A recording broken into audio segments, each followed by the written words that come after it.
2025 Mercedes Benz G580 with EQ technology, Whiz. The electric G-wagon unlocks new off-road possibilities as a different kind of 4x4, for motors, for transmissions. Okay, let's get this out of the way. 2025 G580 with EQ technology is a terrible name. But Mercedes is ditching its EQ branding convention, EQS, EQE, etc., and bringing back the old letter plus a number scheme that everyone understands, so that's the moniker affixed to the new electric G-wagon. Luckily, Benz had the foresight to bestow the electric G with an alphanumeric that lends itself to shorthand. Since there is no gas-powered G580, we can simply use that succinct handle for the EV. And from here on out, we will. The G580 looks very similar to its internal combustion siblings, the G550 and AMG G63, and that's by design. There are a few subtle nods to aerodynamic efficiency, but not so you'd immediately notice. The G580's most obvious visual tell is its slim exterior cargo bin at the back, which houses a charging cable where you'd expect to find the spare tire. But you can specify a spare tire instead, so even that isn't an automatic giveaway. 2024 Mercedes Benz G580 view photos. Mercedes Benz. The G580 is still a body-on-frame SUV, and indeed the body's mounting points are the same whether a gas or electric G-wagon is coming down the assembly line. The frame itself is much different, though, since it houses a 116.0 kWh battery pack between its rails.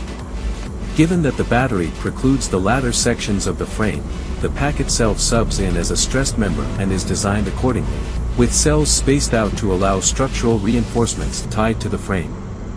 Also buttressing torsional rigidity, the 127-pound underbody armor plate that protects just about everything between the axles.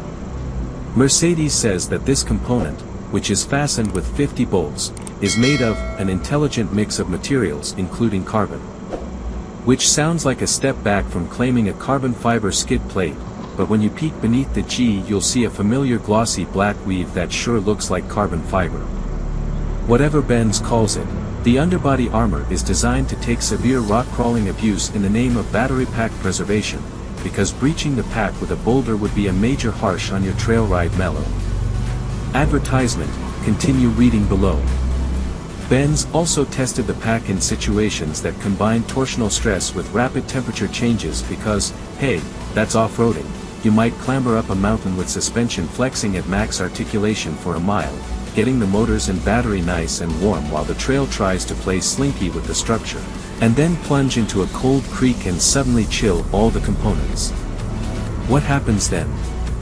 Are all the seals still watertight? What if you do all that 10 times in a row?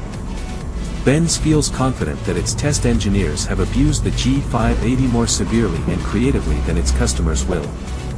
2024 Mercedes-Benz G580 view photos. Mercedes-Benz. And in fact, some of its capabilities may be understated. The G580's rated 33.5-inch wading depth is 5.9 inches more than the gas models can manage. But Mercedes concedes that the electric G can go even deeper than that. The powertrain is thoroughly waterproofed. The weak point now, the HVAC air intake. We'd guess that in coming years, Benz will snorkel that intake and enable some really preposterous water fording. And we can confirm, with an assist from French weather, that the G580 can handle plenty of water. Mercedes arranged a trail drive outside Montpellier, France, that involved billygoat rock climbs, water fording, and mud. All of those off-road disciplines were more difficult than planned on account of relentless rain. We've been to off-road events where rain completely scrambled the plans, but not here. Our hosts just